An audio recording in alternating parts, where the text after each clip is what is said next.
नमस्कार,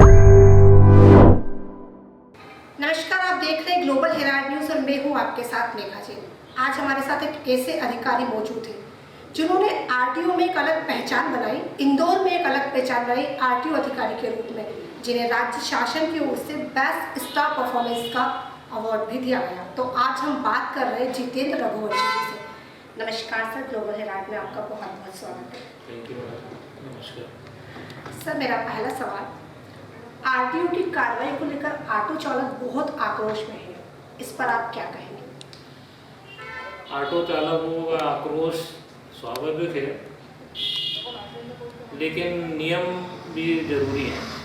हम जानते हैं कि उनका रोजी रोटी, उनका शाम का खाना उसी ऑटो रिक्शा से होता है। वो किराए पर देते हैं, किराए पर चलते हैं और एक छोटी सी आमदनी लेकर वो अपने घर जाते हैं। लेकिन इनको समय समय पर अवगत कराया गया है कि आप अपने पेपर्स और अपने कागजात तैयार रखें, लेकिन उन्होंने इन आदेशों की हमेशा अवहेलना की है। अभी जबलपुर में एक पिटीशन WP8/13 जो काफ़ी समय से निरंतर ऑटो रिक्शा की मॉनिटरिंग कर रही है, वो जबलपुर शहर के लिए थी और जबलपुर शहर से ही वो पूरे मध्य प्रदेश में उसका असर देखने को मिला। माननीय परिवहन आयुक्त महोदय को व्यक्तिगत रूप से माननीय उच्च न्यायालय ने बुलाया था और स्पष्ट निर्देश दिए गए थे कि बिना कागजात के कोई भी ऑटो मध्य प्रदेश में चलेंगे नहीं। इस आदेश से प्रभावित होकर सभी आरटीओ ने अपना पूरे क्षेत्राधिकार में अपना ये काम शुरू किया। वो काफ़ी बड़ी तादाद में बिना परमिट, बिना कागज़ के लोग चलते पाए गए। मेरा ये कहना है कि समय बदलता है, संशोधन भी बदलते हैं। मोटर व्हीकल एक्ट में जो पेनल्टी है वो भी बहुत बढ़ गई है। तो 2000 थी वो 10,000 हो गई है, जो 1000 थी वो 3000 हो गई है।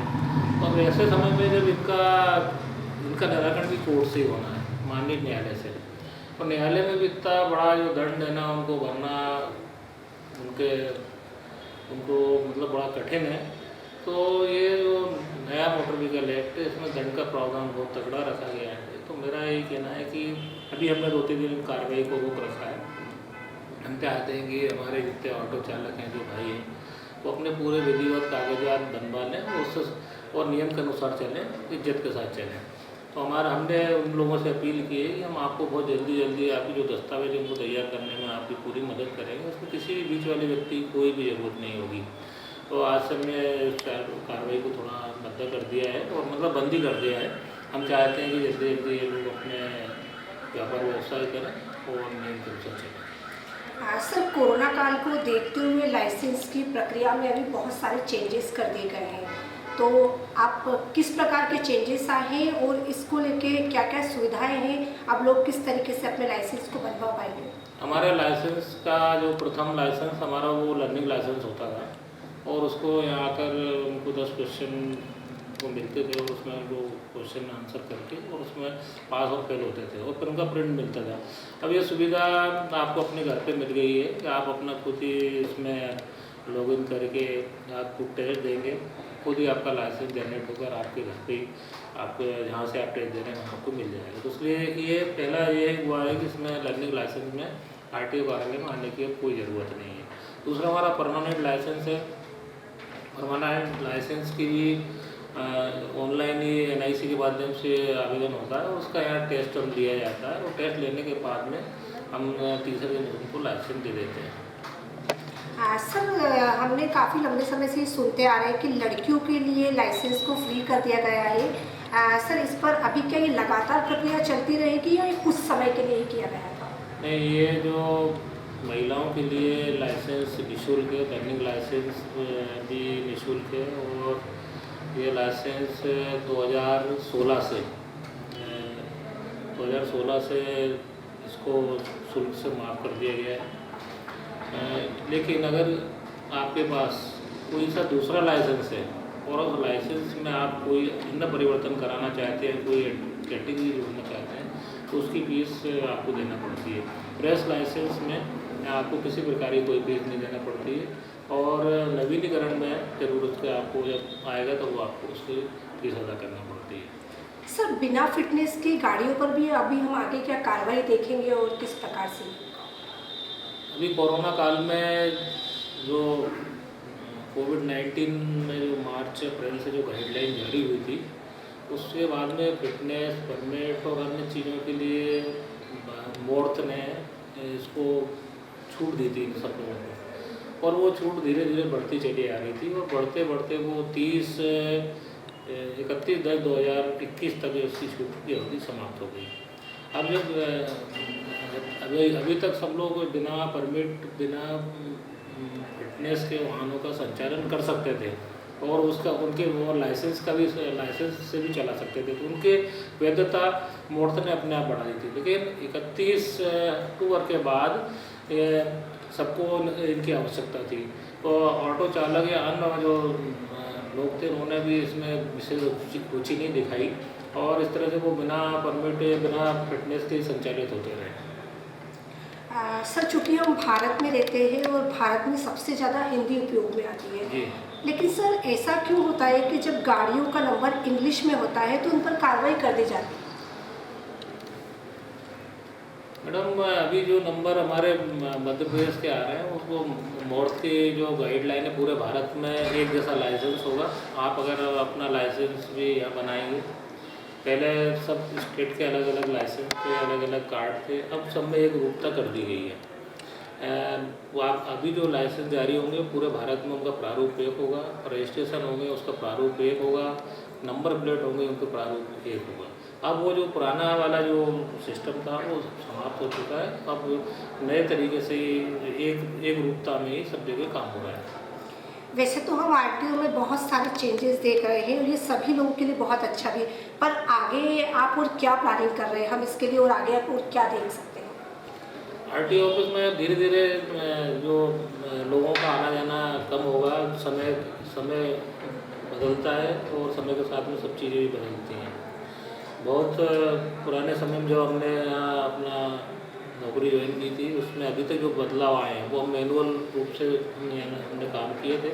अब कंप्यूटरीकरण आ गया, कंप्यूटरीकरण के बाद भी अब पूरा भारत का कंप्यूटरीकरण एक दूसरे जुड़ गया, तो इस समय के साथ धीरे धीरे ये सब चीज़ें आवेदकों को कार्यालय में नहीं आना पड़ेगा। बहुत सारी चीज़ें आगे चल के वाहनों का ट्रांसफ़र है, रजिस्ट्रेशन है, सब धीरे धीरे करके विकेंद्रीकरण हो जाएगा, और इसमें लोगों की या भीड़ भाड़ भी खत्म हो जाएगी और सुविधाएं लोगों को मिलेगी। सर क्या राज्य सरकार की तरफ से कोई टारगेट दिया जाता है चालानी कार्रवाई का, या हर गलती करने वाले व्यक्ति के ऊपर कार्रवाई निश्चित होगी? ये हमारे यहाँ क्या है कि संभागीय उड़न दस्ता इन्फोर्समेंट की बहुत कमी है। आपने देखा होगा कि जैसे शहर में यातायात को संभालने के लिए ट्रैफिक पुलिस का बहुत बड़ा अमला है, तो वो करीब उनके 25 जगह पॉइंट होते हैं जहाँ वो चेकिंग करते हैं। हमारे यहाँ एक ही विशेष जांच दल है जो उसी से हम लोग अपना काम चलाते हैं, वो भी पूरे संभाग में। तो हमारे यहाँ सबसे बड़ी बात ये है कि इन्फोर्समेंट की कमी है, और इन्फोर्समेंट जब तक पूरा नहीं होगा तब तक हम प्रभावी रूप से काम नहीं कर पाएंगे। वाहनों का जो टारगेट है वो टारगेट चालानी कार्रवाई का हमारे यहाँ तो नहीं है, लेकिन जो शिकायतें आती हैं हमको प्रत्येक दिन ये देखना पड़ता है कि नियम के विरुद्ध कोई चल रहा है, बिना परमिट चल रहा है, तो उसके लिए हम आवश्यक रूप से कार्रवाई करते हैं और राजस्व में बढ़ोतरी करते हैं। सर एक आरटीओ ऑफिसर के रूप में आपके पास बहुत सारे चैलेंजेस होते होंगे, बहुत सारे कहीं ना कहीं प्रेशर होता होगा चीज़ों का, आप इसको कैसे मैनेज करते हैं? और जब अपन काम करते हैं, काम करने में जब कॉन्फिडेंस आता है कि हम ये कर सकते हैं, हम ये देख करते हैं, तो काम करते रहो और समस्याओं से कभी घबराना नहीं। हम यही सोचते हैं कि हमारे साथ में हमारा पूरा कार्यालय, हमारे पूरे अधीनस्थ, हमारे पूरे कलीग्स पूरा एकजुट होकर काम करते हैं और एक दूसरे का सहयोग करते हैं, इसलिए हम बहुत ज़्यादा है ना अपने ऊपर कभी प्रेशर को महसूस नहीं करते हैं। और कुछ अलग एक्टिविटी हैं जिनसे हम अपने घर परिवार के साथ में या मॉर्निंग वॉक में या साइकिलिंग में या ऑफ रोडिंग, हम इस तरह के कुछ अपने एक्टिविटी से भी अपने आप को खुश रखते हैं, और कुछ स्पोर्ट्स गतिविधियों में भी शरण रहकर ये ऑफिस के बटन को हमें दिमाग से हटाते हैं। सर चूँकि आप आरटीओ के रूप में तो बहुत अच्छा काम कर ही रहे हैं, जो कि लगातार हम देख रहे हैं, लेकिन आप सोशल में भी बहुत एक्टिव हैं, सोशल एक्टिविटीज़ को भी आप बहुत अच्छे से परफॉर्म करते हैं, तो आप लोगों को इसके बारे में क्या कहेंगे? मैं अभी इंदौर टूरिज्म काउंसिल में मुझे भी कुछ जिम्मेदारियां दी गई थी कि यहाँ पर कुछ ऐसा करना है कि जिससे कि इंदौर का नाम हो और इंदौर में टूरिज्म को बढ़ावा हो। तो माननीय कलेक्टर महोदय जाटव साहब ने मुझे जिम्मेदारी दी कि यहाँ विंटेज कार रैली आप इसको ऑर्गेनाइज करेंगे। विंटेज कार रैली को ऑर्गेनाइज करना और विंटेज कारों को इकट्ठा करना और उनको चलाना और उनको रोड पर लाना बहुत बड़ा कठिन काम था। हमने इतनी अच्छी रैली यहाँ पर संचालित की और लोगों को बताया कि इंदौर के अंदर भी इतनी विंटेज कार है, उतनी विंटेज कारों की धरोहर है। तो इस तरह का था। दूसरा, जंगल सफारी भी उस समय शुरू कराया था। जंगल के प्रति लोगों का रुझान हो, हरियाली के प्रति रुझान हो, जंगल में जाके वृक्षारोपण करना, ये इस काम में भी हमें जिम्मेदारी दी थी। हमने जंगल सफारी भी करवाई थी।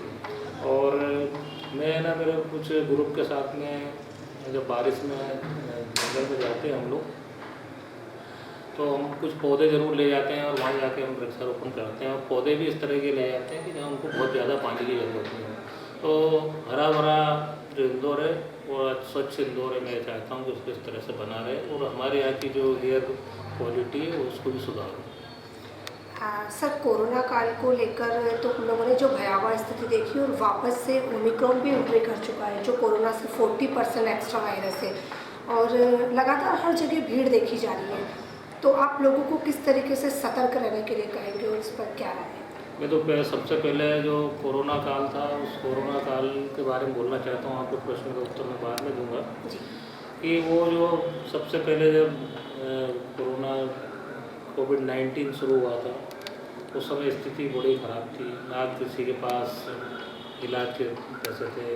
दूसरा, हज़ारों लाखों जो पलायन करके लोग जा रहे थे पैदल। हम लोगों ने उनको बसें उपलब्ध कराई। उनकी बसों जो बाहर जाने वाले बच्चे थे उन लोगों को हमने उनके घर पहुंचाया। कुछ लोग ऐसे थे जिनको उस समय बाहर जाने की परमिशन नहीं थी, हमने उनको परमिशन दिलवाई। हमने ना करीब 24 घंटे हमारी टीम है ना अटल सिटी ट्रांसपोर्ट से संबंध रही। तो हमने ऐसा कहा कि जैसे कि हमारे बहुत अच्छी जगह संबंध, जैसे जबलपुर में था, मैंने जबलपुर वालों से बोला कि आपके यहाँ के कितने बच्चे हमारे यहाँ हैं।